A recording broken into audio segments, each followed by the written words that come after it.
Biomembran. Biomembran merupakan permabel selektif yang memisahkan sel dari lingkungan luarnya atau menciptakan kompartemen intraseluler.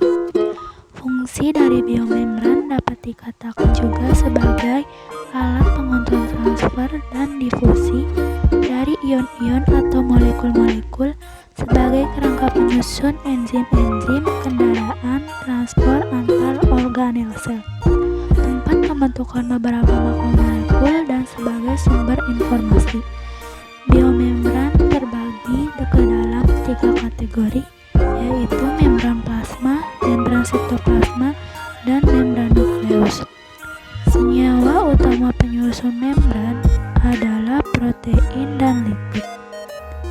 Protein pada membran dikenal ada 3 jenis, yaitu protein katalis enzim, protein pembawa atau pengangkut, dan protein struktural.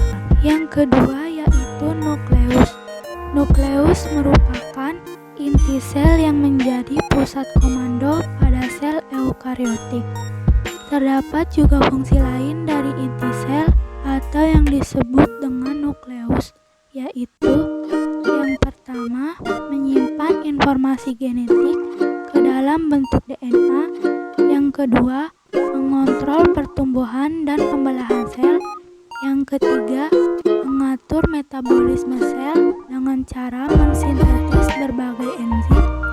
Yang keempat, memproduksi RNA. Dan yang terakhir, memproduksi ribosom. Nukleus terdiri dari 4 bagian utama, yaitu selubung inti, nukleoplasma, nukleolus, dan kromosom. Nukleolus terdiri dari RNA dan protein yang terbentuk di sekitar daerah kromosom tertentu. Yang ketiga yaitu kromosom. Kromosom adalah sebuah molekul DNA panjang yang mengandung sebagian atau seluruh materi genetik dari suatu organisme. Bagian-bagian yang terdapat pada kromosom yaitu yang pertama, kromatid, yang kedua, sentromer, yang ketiga, lengan pendek, yang keempat, lengan panjang. Fungsi kromosom. Terdapat fungsi utama ialah untuk menyimpan materi genetik, dan materi genetik inilah yang akan menentukan sifat dan kekhasan dari setiap individu. Setiap kromosom organisme eukariota terdiri dari molekul DNA linier panjang yang terkait dengan protein, membentuk kompleks protein dan DNA yang padat yang disebut dengan kromatin. Yang keempat yaitu retikulum endoplasma. Retikulum endoplasma adalah organel yang dapat ditemukan pada semua sel eukariotik. Retikulum endoplasma juga merupakan bagian dari sistem endomembran. Retikulum endoplasma ini merupakan labirin membran yang demikian banyaknya sehingga retikulum endoplasma meliputi separuh lebih dari total membran dalam sel-sel eukariotik.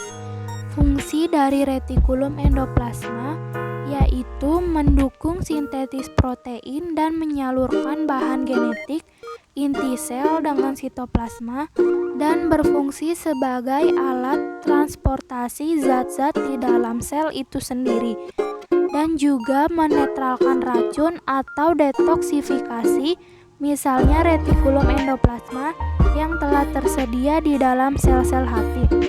Sitoplasma juga terdiri dari protein, karbohidrat, lemak, mineral, dan juga vitamin. Yang kelima yaitu ribosom. Ribosom merupakan organel yang berukuran kecil dan padat dalam sel dan berperan sebagai tempat sintesis. Ribosom juga berfungsi efektif dalam menerjemahkan mRNA yang akan berubah menjadi protein. Terdapat juga jenis-jenis ribosom. Yang pertama yaitu ribosom bebas, yaitu sebuah struktur sel yang tersebar luas di bagian sitoplasma. Ribosom terikat ialah salah satu struktur ribosom yang biasanya menempelkan di bagian retikulum endoplasma atau sering juga disebut dengan retikulum endoplasma kasar. Terdapatnya 3 komponen utama yang ada di ribosom, yaitu mRNA, asam amino, dan tRNA. Badan Golgi mitokondria. Fungsi dari badan Golgi adalah untuk memperbaiki membran sel serta memiliki peran penting dalam pengolahan hasil sintesis oleh retikulum endoplasma. Sedangkan fungsi dari mitokondria yaitu digunakan untuk proses respirasi agar dapat menghasilkan energi. Terdapatnya struktur pada mitokondria yang terdiri dari 4 bagian utama, yaitu membran luar, membran dalam, ruang antar membran, dan matriks yang terletak di bagian dalam membran.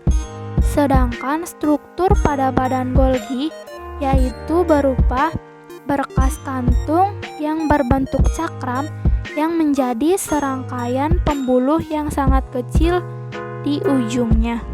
Lisosom. Lisosom adalah organel sel berupa kantong terikat membran yang mengandung enzim hidrolitik yang bermanfaat sebagai mengontrol pencernaan intraseluler pada beragam kondisi. Terdapat juga ciri-ciri pada lisosom, yaitu yang pertama, dibentuk oleh kompleks Golgi. Yang kedua, mengandung enzim hidrolitik atau lisozim. Yang ketiga, memiliki sistem membran tunggal. Struktur pada lisosom yaitu membran, hidrolitik enzim mikstur, glikosilated, dan lipid layer.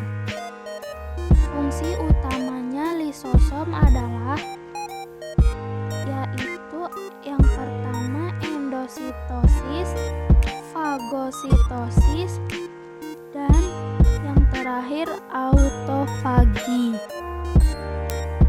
Yang terakhir yaitu sitoskeleton. Sitoskeleton atau kerangka sel adalah jaring berkas-berkas protein yang menyusun sitoplasma dalam sel. Fungsi intuitif yang terdapat pada sitoskeleton adalah untuk memberikan stabilitas dan bentuk pada sel. Ketika filamen bergabung dalam jaringan yang rumit, maka ia akan memberi sel sifat menolak deformasi. Sitoskeleton juga terbagi menjadi 3 jenis, yaitu yang pertama mikrofilamen, filamen intermediate, dan mikrotubulus.